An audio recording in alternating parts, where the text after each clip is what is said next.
Welcome to Swank and Mentz Off the Fence, where Mr. Mentz and Mrs. Swank answer questions relating to whatever topics you provide. If you're a student at GCHS, listen up. Nothing we say here is the express opinion or view of Greensburg Community Schools, but if you have a question burning a hole through your brain, email us. Who knows? Your question might inspire us. Now let's get on with the show. Well, Mentz, we got season. You know what? I didn't even say this to you, but I'm calling the first season Season 0 in my head. That kind of has a catchy ring to it. Yeah, considering we did 4 episodes, but really 3. Yeah, right. Well, and it's been a long time, so it feels good to be back on the radio on this headset. Actually, it does. It does. Today we've got a question from one of our current seniors, and I think we prepared differently for this, but that's what makes it fun. So she says, how do you know when you're on the right path and doing the right thing? Or actually it says, or doing what you were meant to do with your life. So how do you know when you're on the right path doing what you were meant to do with your life? Let me interject for a second, because I did this last time, and I'm going to do it again because I had a pretty funny, that's not a word. It's made up a word. Funny kind of interlude there. Remember last week when we were talking and I picked that piece of gum up off of your floor? I do remember that. Yeah, well, it reminded me of a funny story that I thought I'd share. This was in my classroom. You just picked up a piece of chewed gum on the floor like it was a... Yeah, somebody had to do it, right? No, true. Yeah. Well... I'm not judging you for it. Yeah, no. I kind of pride myself in keeping it real. The facilities clean. So anyways... I thought you were going to say, like, not caring that you picked up a wad of gum that a kid had in their mouths, or had in his or her mouth. Yeah, no, it's kind of gross, but as the story will go... Shut up, Swank. I'm trying to tell the You'll story. see where this is going. So it was probably last week. I suppose my kids were with me in the shop back there in the school, and I was working on a project, and my both of them were chewing gum, and I don't give them gum. Oh no! So you can see where this is going, right? And so and these are little. Like, they're pretty little. Yeah. And I'm like, hey, kids, where'd you get that gum from? And they were like, oh, sometimes we get gum from our babysitter. And I'm like, no, where did you get that gum from? And so they take me by the hand and they walked me over to my desks over in the classroom. And my students found a gold mine underneath those desks, and they were chewing on other people's gum. And they saw nothing wrong with that. Well, how old are they? 3 and 4. I would have done the same thing. Yeah, but how gross. Oh, man, that as a dad, that had to have got... You know what? Really, though? Like, they're made of... Kids are germy anyway. What's some high school kids chewed up gum? Right. Yeah, they haven't probably lived long enough to have too many diseases or anything, right? Yeah, it was pretty gross. But then I was like, man, I don't even allow gum in my class. So it's either like they get in there and they're like, oh, crap, I got gum. Yeah, I got to stick it under the desk because Mentz will see me chewing it. Yeah. So maybe it would be better if I just let them chew it.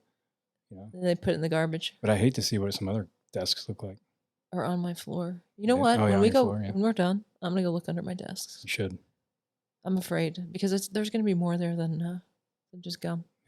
Maybe my kids just found the mecca of chewed gum. The kid that is too lazy to go put it in the garbage can, so he like every other morning, because we're block schedule. Right. I don't know. Yeah, they were stoked. It still had some flavor. Dad, can I have a little baggie so I can take some gum home? Collect this. Yeah, it was pretty gross, but I thought that might prompt you to go look under your desks. You know what that makes me wonder? If a kid is going to listen to this podcast, like the kid, and go, oh, that's me. Yeah, I'm famous now. Yeah. All right, let's get to it. All right. So Mentz, how do you know when you're on the right path? Let's assume it's 18-year-old, 17, 18-year-old. How do I know if I'm on the right path, doing the right thing? That's a tough question. I think that the right path is maybe the wrong question. There's not too many people, like percentage-wise, that's going to be like on the path that they're supposed to be on when they're 16, 17, 18 years old. But I think there, like a more appropriate question might be like, are you doing what needs to be done in order for you to be successful in whatever path you take? That's kind of the way that I prepared for this show, and it sounds like you did a little bit different. Um, so if I was going to ask the question to back to the student, I would say, um, does it feel uncomfortable? Do you feel like you're sacrificing anything in order to achieve what whatever you're trying to achieve? And if not, then you may not be, doing enough. You may not be on the right path. That's pretty big. The Yeah. idea of being uncomfortable. I find myself talking about that a lot to a lot of people. The idea that, and I don't think that means that you have to live in an uncomfortable state all the time. I think that means if you're okay with being uncomfortable, sacrificing something, or putting yourself out there in a way that makes you feel a little edgy or more than a little edgy, pushing yourself into beyond bounds that you think you you can't achieve. Like I think safety of security, the feeling of security, is way overplayed right now in our society, down to the level of like here at school. And well, that makes me uncomfortable. And if it makes you uncomfortable, why not turn to it? Yeah, explore it a little bit. Right. Yeah, there's so many different fronts that, like, if somebody was, most of our students, if they were to say, "Hey, I want to be successful," and I'd say, "Well, where are you lacking right now?" I mean, there's so many different avenues that they could choose a front and just go in that one direction and start making progress. Um, I'm not saying sacrifice like you have to go sign up to serve your country like we did, but just small sacrifices are kind of help just at least propel you towards that goal. Um, and then also kind of like what I've found out in life was that when I reached the goal that I thought that was my path, it seemed really futile anyways, Mm-hmm. because I just, it wasn't that it was the wrong path. It was what I was supposed to be doing. I feel like, the purpose that I was there for a divine purpose. But that wasn't the purpose. It was just a kind of stepping stone. And I didn't really, I was so hyper focused on getting to that point that I didn't really enjoy the route. The path to it. Yeah, right. Mm-hmm. So anyways, I think we kind of got away from the original question there. But don't we always? Yeah. I think the path, I think enjoying the journey of whatever it is, right? Whether it's something big like going to college and figuring out where you're going to go to college, and it's a big decision. And really, I would say that even sometimes the smallest decisions are big decisions. You just don't know it at the time. Mhm. And so we have some sort of anxiety or worry about the big decisions. And okay, maybe you should. I don't know if I would agree with that, but and people tend to not worry too much about the small decisions. And I'm certainly not saying we should worry, but some of the smallest decisions of my life have changed my life in moderate or even sometimes big ways. Mhm. And I haven't seen it until later, but enjoying the path to it, to the thing, to the change, to the decision, and reflect. For me, it's all about reflection. If you're not reflecting on what you're doing in your life, and there's a lot of reasons why people don't do that, and I don't think it takes a whole lot of time either. But if you're not reflecting on how to be better, or what you can do to achieve something big, medium, or small, and who you are as a person to make yourself better, and in incremental ways, then I don't know if you're doing yourself justice in the pursuit of whatever you're after, no matter how old you are. Right, right. Like if you're trying to figure out, what you're going to do in 20 years as a career, but you can't figure out how to clean your room, like there's an issue there. I think that we need to take on some of those little, what seem minuscule habits and start winning those battles before we can really start choosing the war that we're going to go fight. Right. I read a book a couple years ago about goal setting and how to achieve more. And I don't even remember finishing the book because the first chapter was so was so powerful because it talked about how instead of setting the goal to achieve X, and X is this big lofty thing, right? You want to lose 100 pounds, or you want to like just set a goal, set your first goals at something very achievable so you can get some momentum. I'm going to, drink so many ounces of water a day and make that, and you achieve that. And then you do the next thing and the next thing. And you, instead of seeing the goal as the, the thing that's really, really difficult to achieve that you could only achieve in, let's say, a year or whatever, start setting the smaller goals so that the big goal can be achieved. And I think a lot of times we sabotage ourselves because we just want the big thing and we don't even really think about the little parts.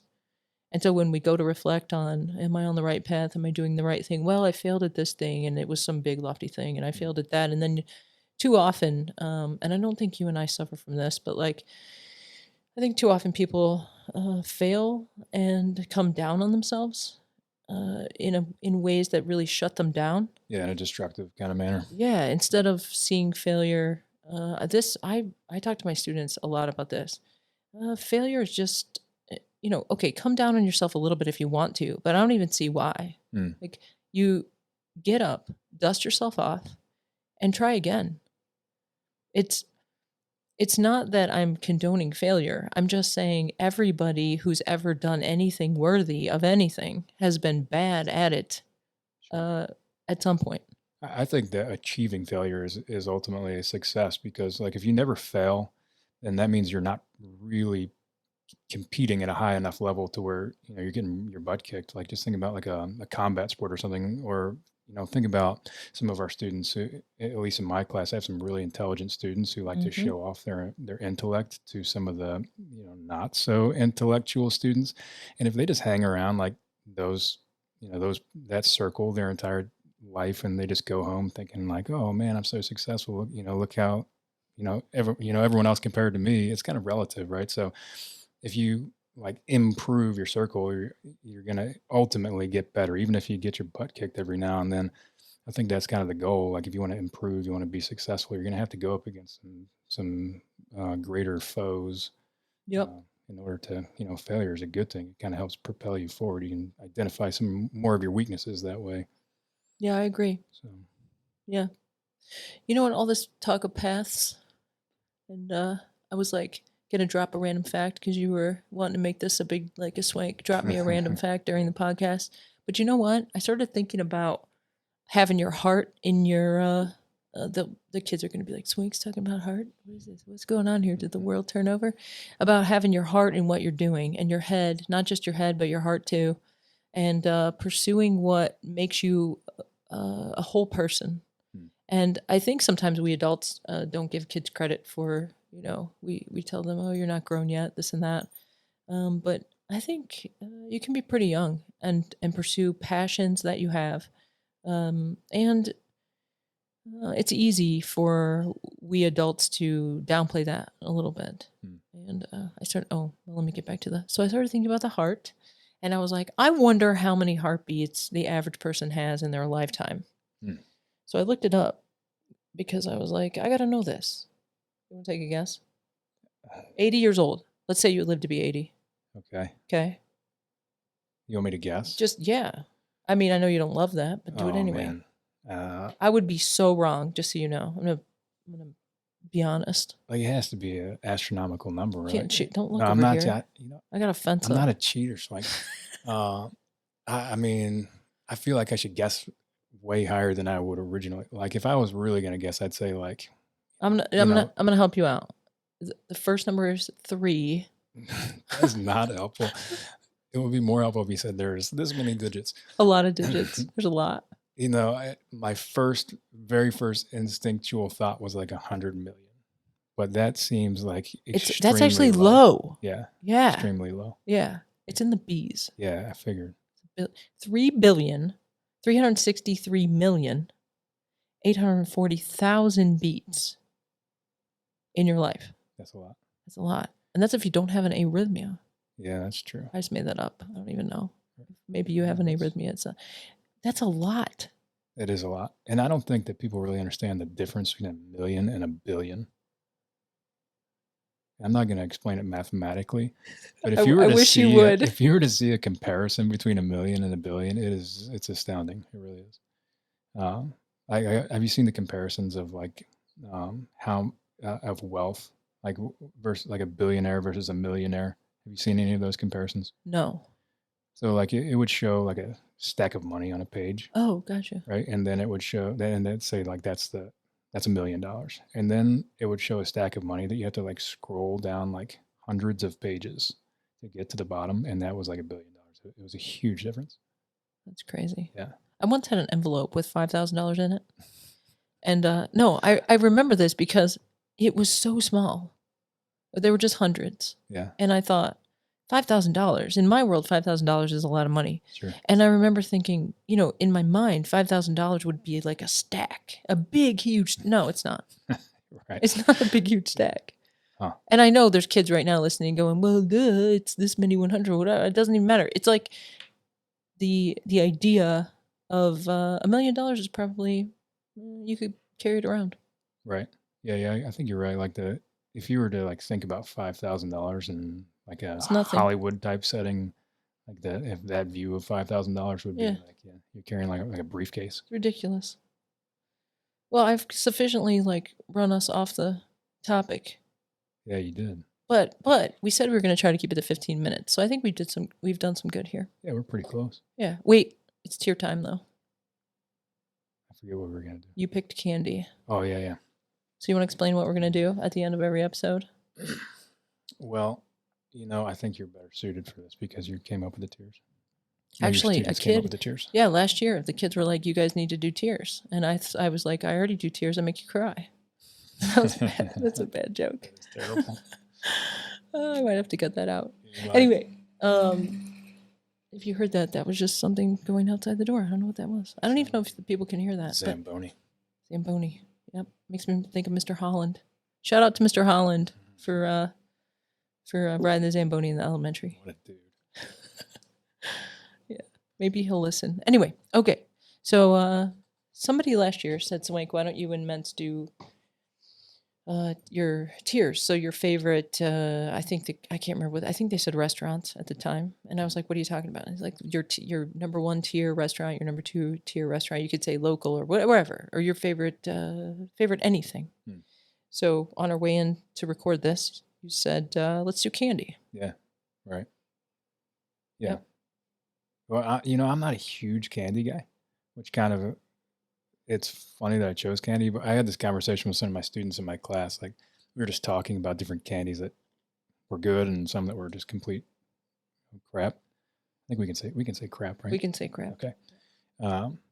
Like the Peep, right? How brutal is that? If anyone likes Peeps, I'm not sorry. Those are terrible.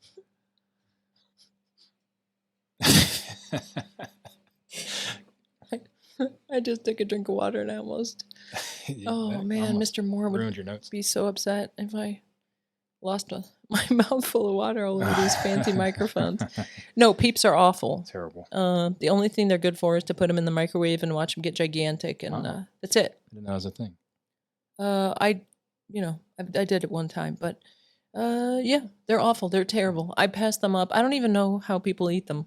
Right. And if you are offended by that, come by room 409 and have a chat with me because I don't see the value in them at all. We'll throw them at you. They might.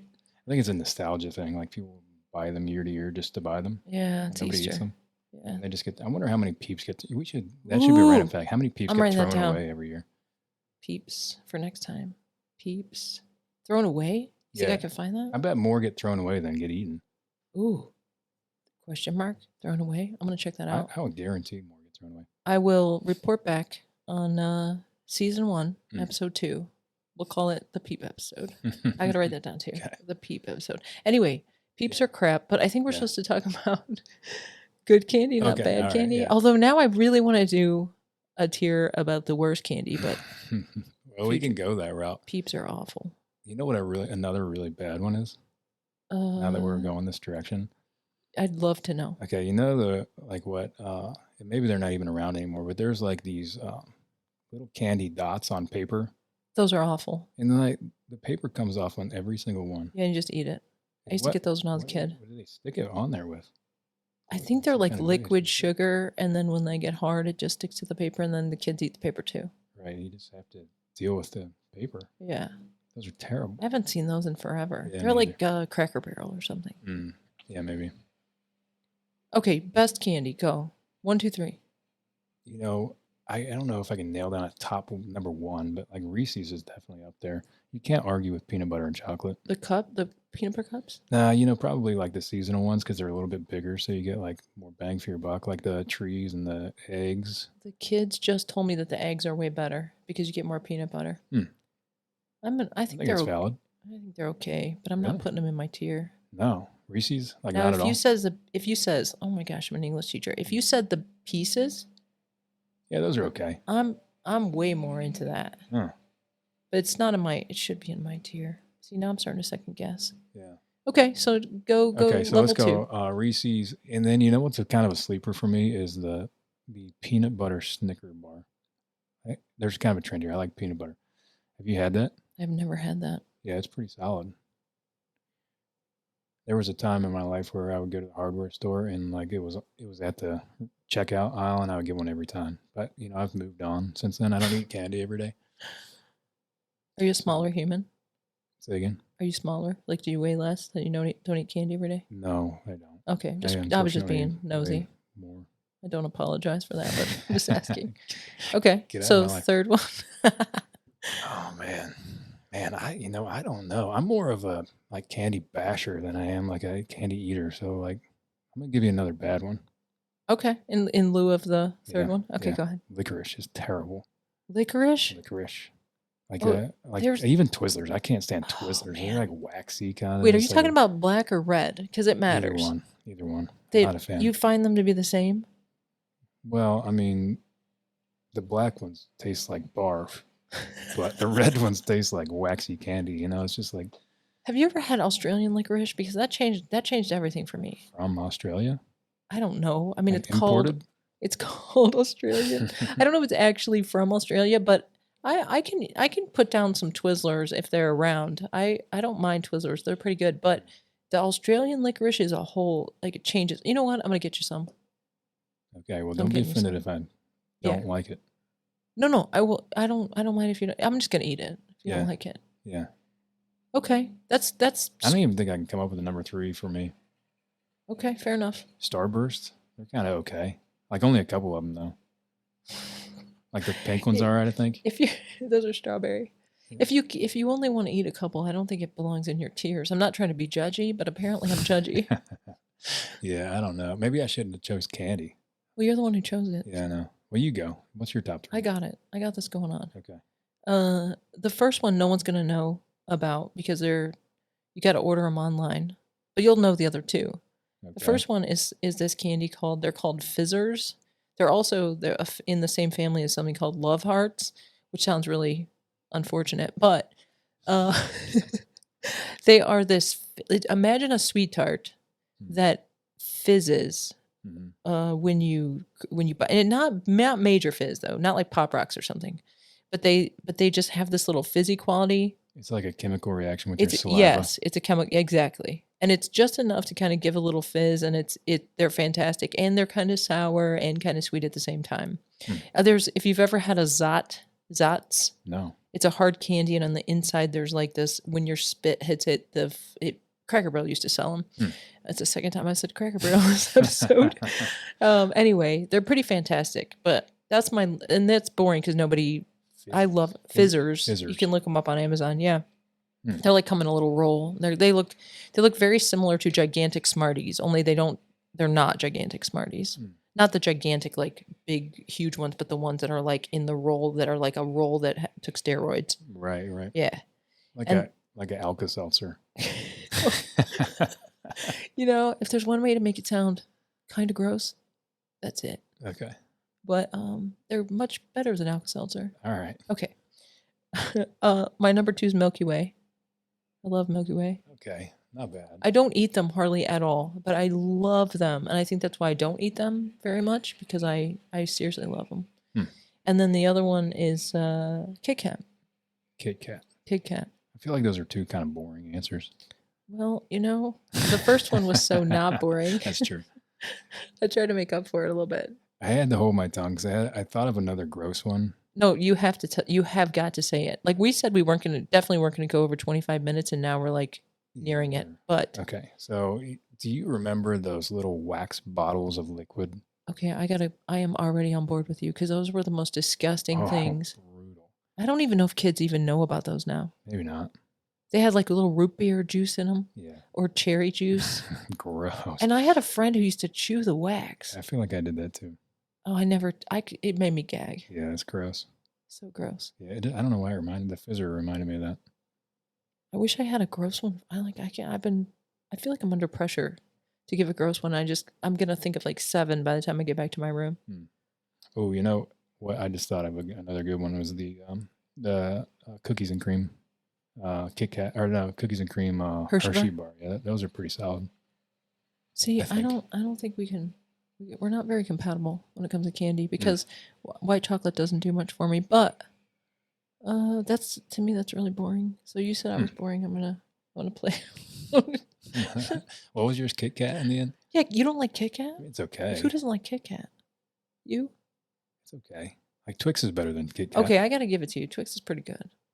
Is there any difference between the right and the left, or was that just a marketing ploy? According to my students, there's a difference, but they also believe that Helen Keller did not actually live.